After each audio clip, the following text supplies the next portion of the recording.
서울특별시 마포구. 안녕하세요. 혈당 관리가 힘들어 고민이라는 문지은 씨. 저는 당뇨병을 15년째 앓고 있습니다. 가족력이 있어서 나름대로 관리를 해보려고 했는데 결국에는 당뇨병에 걸리고 말았어요. 처음 진단 받았을 때는 5년간 약을 복용하지 않고 관리를 해봤는데 쉽지가 않아가지고 현재 지금은 10년째 약을 복용하고 있습니다.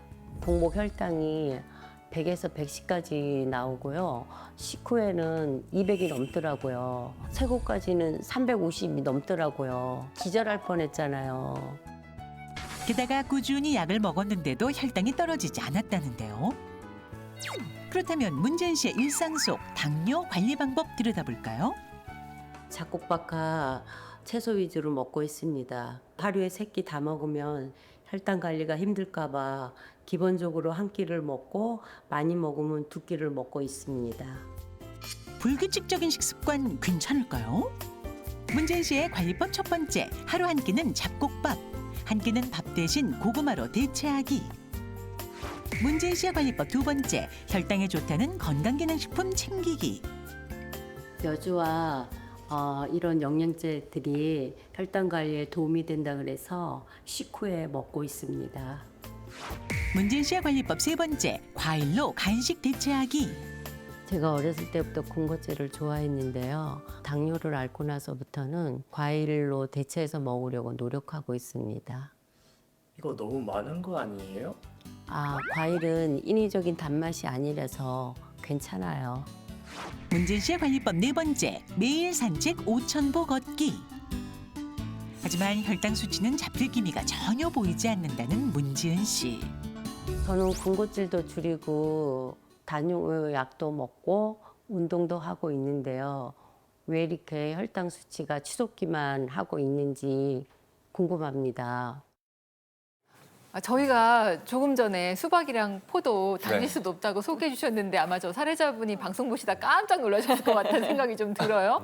어쨌거나 지금 약을 지금 복용하고 계신데 혈당 수치 잘 안 잡힌다고 고민이라고 하셨거든요. 왜 그럴까요? 지금 뭐 식사나 운동 뭐 본인은 열심히 한다고 생각하지만 지금 문지은 씨의 문제점은 보니까 혈당 스파이크에 있습니다. 네. 그러니까 지금 보면은 혈당 스파이크에 일으킬 수 있는 여러 가지 문제점들이 있는데요. 예를 들면 식사를 한 끼, 2끼만 한다. 그렇게 되면 이제 우리가 이제 간헐적 단식이 간헐적 폭식이 된다고 결국은 이제 이분 같은 경우는 공복 혈당은 괜찮지만 식후 혈당이 계속 치솟는 혈당 스파이크 현상을 보이지 않습니까? 그래서 이런 어떤 한 끼, 2끼 먹는 거 불규칙한 식사 이것도 문제가 되고요.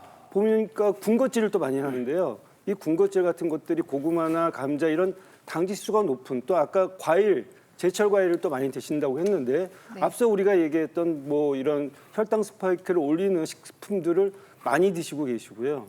또 이제 보시면은 여주 같은 경우 일부 연구에서 당뇨에 좋다는 결과도 있지만 거기에 들어가 있는 어떤 첨가물들이 문제가 될 수 있거든요.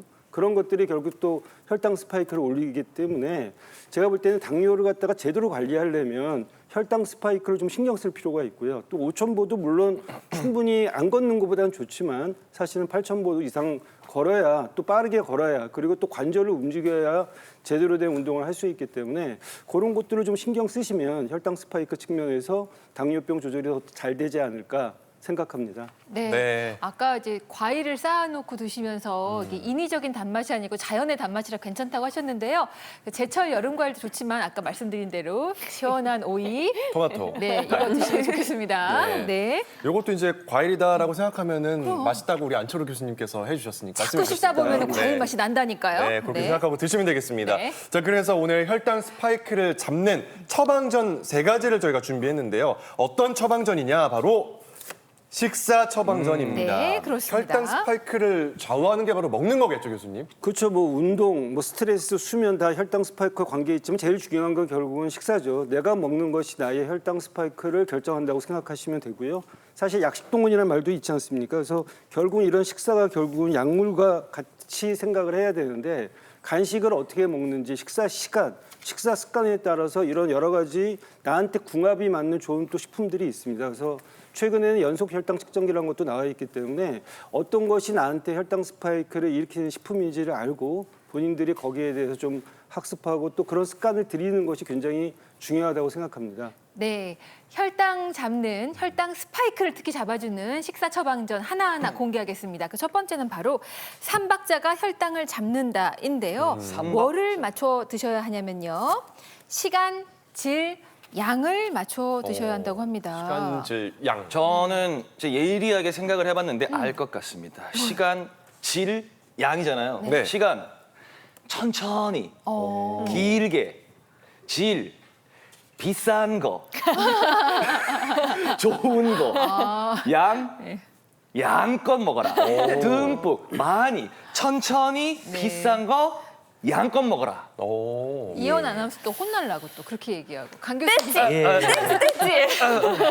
말하면서도 오른쪽이 뜨겁긴 했어요. 예, 본인의 희망이 들어가서 오답이 나온 것 같습니다. 근데 사실은 제일 중요한 건 제때, 그다음에 혈당을 덜 올리는 거로 적당량을 드셔야 된다는 거거든요. 되게 혈당 스파이크가 오는 분들을 보면은 식사가 굉장히 불규칙한 분들이 많아요. 그래서 식사를 거르다가 뭐를 드실 때 몰아먹고 또 그러다 보니까 당을 많이 올리는 간식이나 야식을 하게 되는 경우가 있고요. 질은 앞서 계속 말씀드렸던 그런 혈당을 덜 올리는, 천천히 올리는 음식을 고르고 또 아무리 좋은 음식을 골라도 많이 먹으면 당이 올라갑니다. 그래서 적당량을 드시는 게 중요한데요. 특히 질 측면에서는 아까 비싼 거 얘기하셨는데 그보다는 사실 이 안에 탄수화물 중에도 복합 탄수화물, 식이섬유, 단백질 이런 게 들어가 가지고 혈당을 덜 올리면서도 영양 균형이 맞는 식사가 가장 좋습니다. 네. 자, 그렇다면 혈당 스파이크를 피해서 똑똑하게 가려 먹는 법을 저희가 한번 알아보도록 하겠습니다.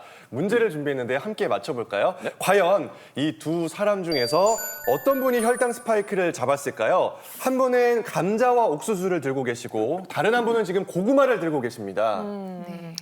저는 고구마 든 분께 한 표를 던질 것 같은데 왜냐하면 고구마에 식이섬유가 많잖아요, 교수님. 정답 아니에요? 고구마 달잖아요.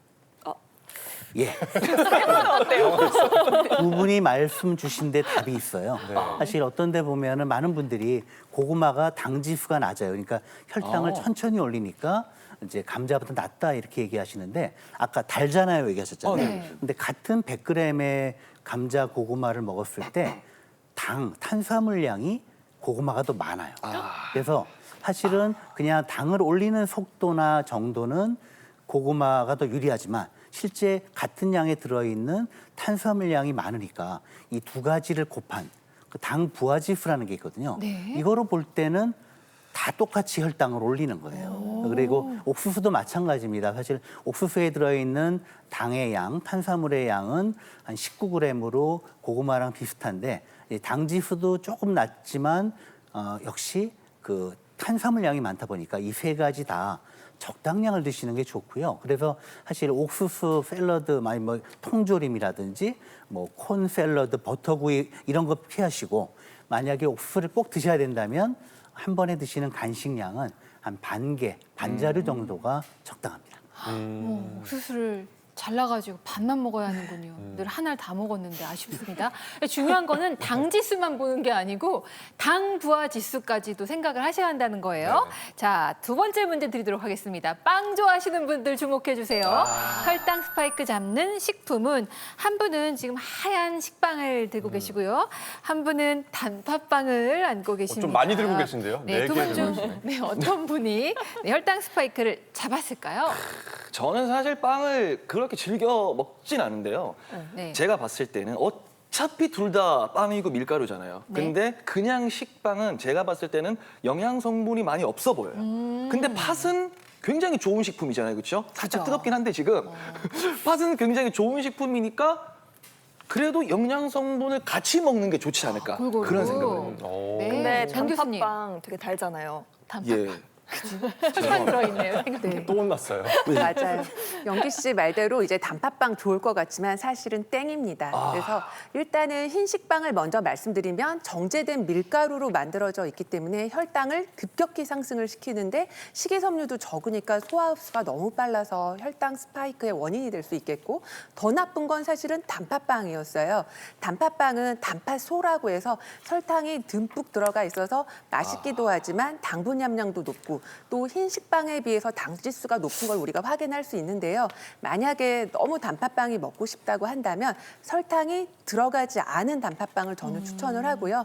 당뇨 환자든 누구든 꼭 추천하고 싶은 건 사실 통곡물 빵인데 이런 통밀, 귀리, 호밀처럼 식이섬유가 많은 잡곡을 또 껍질째 그대로 만든 통곡물빵 같은 경우에는 소화 속도가 느리게 되기 때문에 혈당이 완만하게 올라가는 것, 그리고 영양학적으로도 좋은 선택이라고 볼 수 있습니다.